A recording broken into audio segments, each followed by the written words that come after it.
talking with John Bertram today from Tropical Beef Technology Services. Firstly about bulls and bull fertility and getting the best out of your bulls. Well, John, what were you trying to get across today as your message when it comes to bull fertility?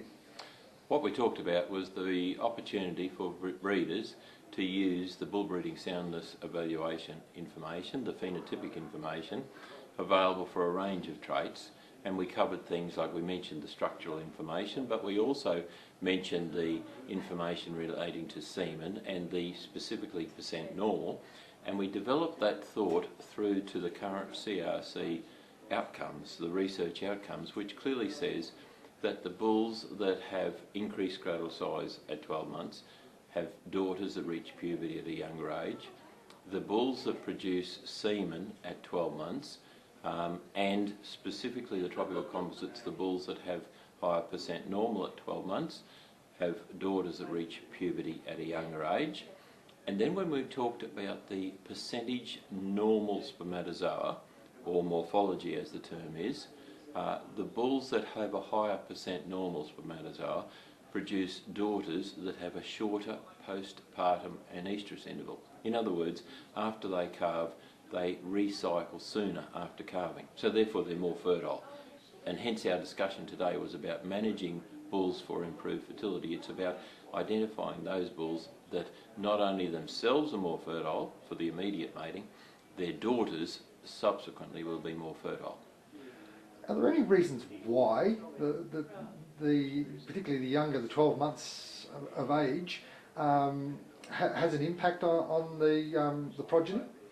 Yes, because at that stage the hormones that are driving the bull's fertility help those bulls to reach puberty, and puberty as defined by semen being produced. Those bulls then, that hormonal profile that's heritable, will produce the daughters that also reach puberty at a younger age. And we're not saying that people need to make the daughters younger as essentially that, but that they will produce daughters that have reached puberty younger. They will have more cycles or estrus cycles in before they're mated, and therefore they have a more fertile mating period, rather than those that only just start to reach puberty during mating, or at worst don't reach puberty till after mating and therefore empty. And you also mentioned the quicker cycling after birth. Is there a reasoning why there is that quicker cycling? The postpartum and estrus interval is really about the higher fertility back to some of the hormonal effects, which is flowing through. What we do know is it is occurring.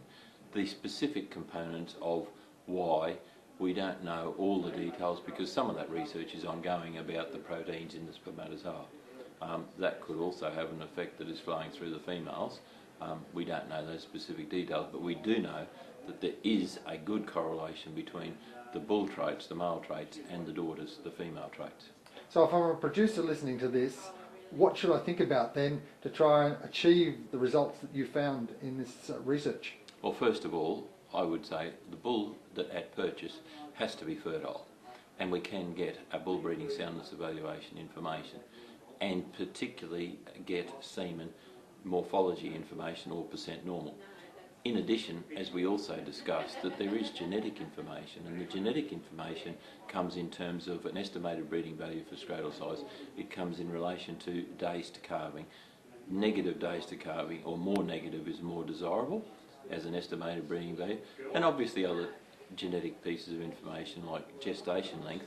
Shorter gestation length means less time in pregnancy, more time to get back in calf, to produce a calf within a 365-day intercalving interval.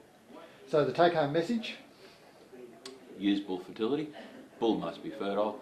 Use genetic information that in addition will also help us make the best selection decisions. John Bertram, thanks for talking to us today at the Agribusiness Forum. Thank you for having me.